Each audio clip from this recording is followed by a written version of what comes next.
అగ్నిర్మూర్ధా దివః కకుత్పతిః పృథివ్యా అయం అపాగం రేతాగం సిజన్వతి. ఇది అంగారక గ్రహం యొక్క మంత్రం. అలాగే దీనికి అధిదేవత అగ్నిర్మూర్ధా దివః కకుత్పతిః పృథివ్యా అయం అపాగం రేతాగం సిజన్వతి. శ్యోనా పృథివీ భవాన్ రుష్ఠరా నివేశని యచ్ఛానః శర్మ సప్రధాః. పృథివీ ప్రత్యధిదేవత క్షేత్రపాలకుడు. క్షేత్రస్య పతనావయగం హితేనే భజయామసి గామస్వం పోషయిత్వాసనో మృడాతీదృశే. అధిదేవత ప్రత్యధిదేవత సహిత అంగారకగ్రహదేవతాభ్యో నమః. యజమానస్య అధిదేవత ప్రత్యధిదేవత సహిత అంగారకగ్రహ ప్రసాద సిద్ధ్యర్థే అంగారకగ్రహారాధనే వినియోగః. ప్రారంభంలో కుజుడికి పూజ చేసేటప్పుడు ఈ విధంగా కార్యక్రమం మొదలుపెట్టాలి.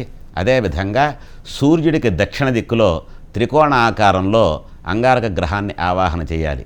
ఆవాహన చేసిన తర్వాత స్వామివారికి ఇష్టమైనటువంటి పదార్థాలతో నివేదన కానీ ఇలాంటివి ఏమైనా చేసిన తర్వాత ఉపచారికమైనటువంటి పూజలన్నీ కూడా చేసి ఆ తర్వాత కుజారిష్టేతు సంప్రాప్తే కుజపూజాంచ కారయేతు.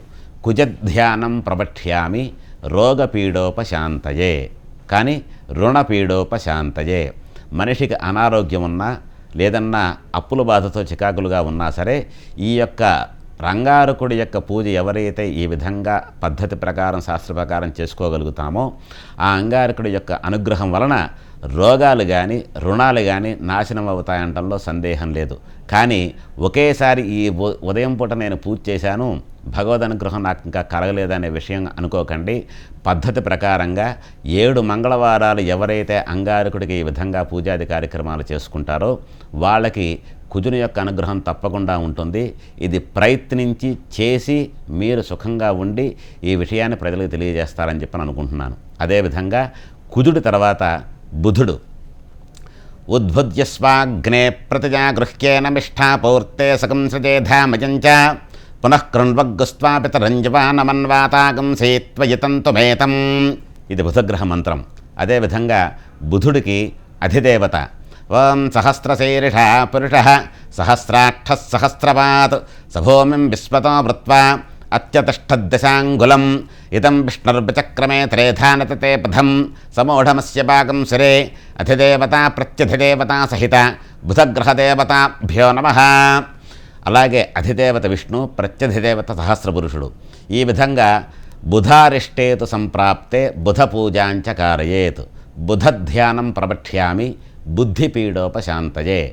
ప్రజ్ఞ ఎవరికైతే మేధస్సు అనేది తక్కువగా ఉంటుందో విద్యార్థి సంబంధమైనటువంటి వాళ్ళు కానీ వ్యాపారపరమైనటువంటి సంబంధం ఉన్నవాళ్ళు కానీ బుధుని యొక్క ఆరాధన చేయటం వలన అధిదేవత ప్రత్యధిదేవత సహిత బుధగ్రహునికి ఎప్పుడైతే ఈ యొక్క పూజాది కార్యక్రమం చేసుకుంటారో వాళ్ళకి వ్యాపారపరంగా అలాగే ఆ బుధుని యొక్క అనుగ్రహం వలన సర్వదా అన్ని అరిష్టాలు కూడా తొలగి బుధుని యొక్క అనుగ్రహం కలుగుతుంది.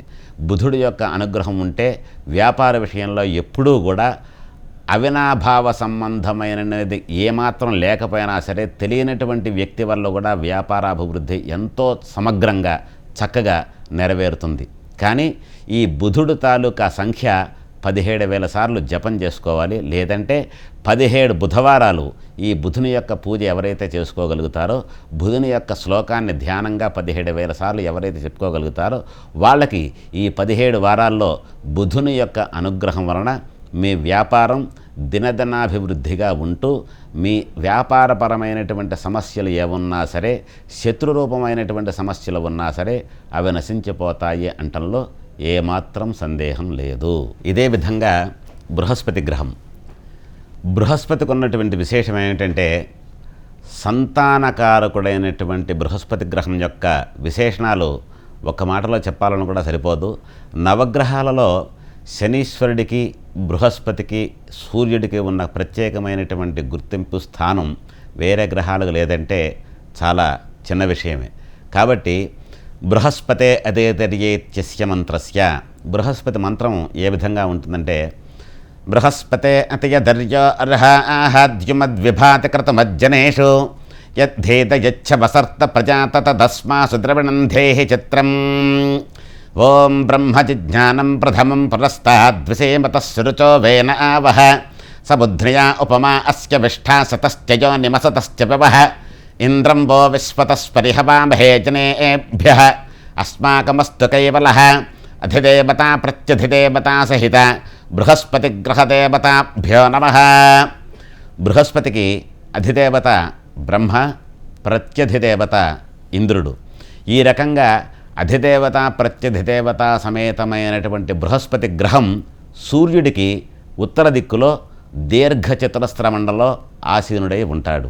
ఇలాంటి బృహస్పతికి ఎవరైతే ఆయన వర్ణం ఏ విధంగా ఉంటుందయ్యా అంటే, బృహస్పతి గ్రహం కనకవర్ణం కనకగంధం కనకపుష్పం కనకమాల్యాంబరధరం కనకఛత్రధ్వజరథపతాకాదిశోభితం దివ్యరథసమారూఢం మేరం ప్రదక్షిణం కుర్వాణం కిరీటనం సుఖాసీనం పత్నీపుత్రపరివారసమేత గ్రహమండలే ప్రవిష్టమస్మిన్నధికరణే సూర్యగ్రహస్య ఉత్తరదిగ్భాగే అధిదేవతా ప్రత్యధిదేవతా సహిత బృహస్పతిగ్రహమావాహయామి.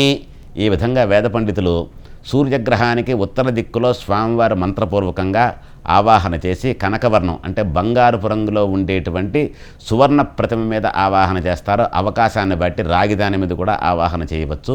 ఈ విధంగా బృహస్పతి యొక్క దోషం ఏదన్నా ఉన్నా, జాతక చక్రంలో బృహస్పతి చెడు స్థానంలో ఉన్నా, లేదా లగ్నాధిపతి అయినటువంటి బృహస్పతి యొక్క బలం తక్కువగా ఉన్నా, ఈ యొక్క పూజాది కార్యక్రమాలు చేయటం వలన బృహస్పతి యొక్క అనుగ్రహం వలన బుద్ధి కుశలతే కాకుండా సంతానపూర్వకంగా అన్నీ మంచిగా జరుగుతూ కూడా సత్కర్మలు ఆచరిస్తూ స్వధర్మ ప్రయుక్తంగా ఉండేటువంటి అనుగ్రహాన్ని బృహస్పతి గ్రహం మాత్రమే అందజేయగలుగుతాడు.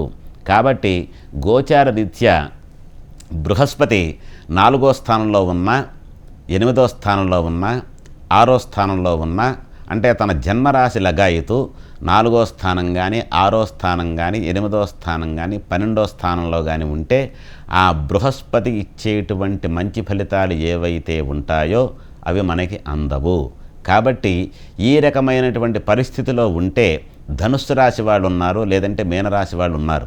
ఇలాంటి వాళ్ళకి ఈ రాశ్యాధిపతి అయినటువంటి బృహస్పతికి 16,000 సార్లు 16 గురువారాలు కానీ, లేదా 16,000 సార్లు ఈ యొక్క మంత్రజపం కానీ, లేకపోతే నవగ్రహాలయంలో ఉండేటువంటి ఆ ధ్యాన శ్లోకాన్ని 16,000 సార్లు ఎప్పుడైతే సక్రమంగా రోజుకింత సంఖ్య అని చెప్పిననుకొని, లేదా గురువారం ఇంత సంఖ్య అనుకొని చేయగలుగుతారో ఆ బృహస్పతి యొక్క అనుగ్రహం వలన ఆర్థికపరమైనటువంటి ఇబ్బందులు ఏమన్నా ఉంటే అవి తొలగిపోవడమే కాకుండా, ద్వితీయ స్థానంలో గోచార రీత్యా బృహస్పతి అనే గ్రహం ఉంటే ఎంత ధనాన్నైతే ప్రసాదిస్తాడో అంతటి సిరి సంపదల్ని ఈ బృహస్పతి అనే గ్రహం వలన మనిషికి చేకూరుతాయంటంలో ఏమాత్రం సందేహం లేదండి. ఇది ఈ ప్రకారంగా బృహస్పతి యొక్క ఆరాధన. బృహస్పతి సూర్యగ్రహానికి ఎటువైపున ఉంటాడు అనేది మీకు తెలియజేశాం.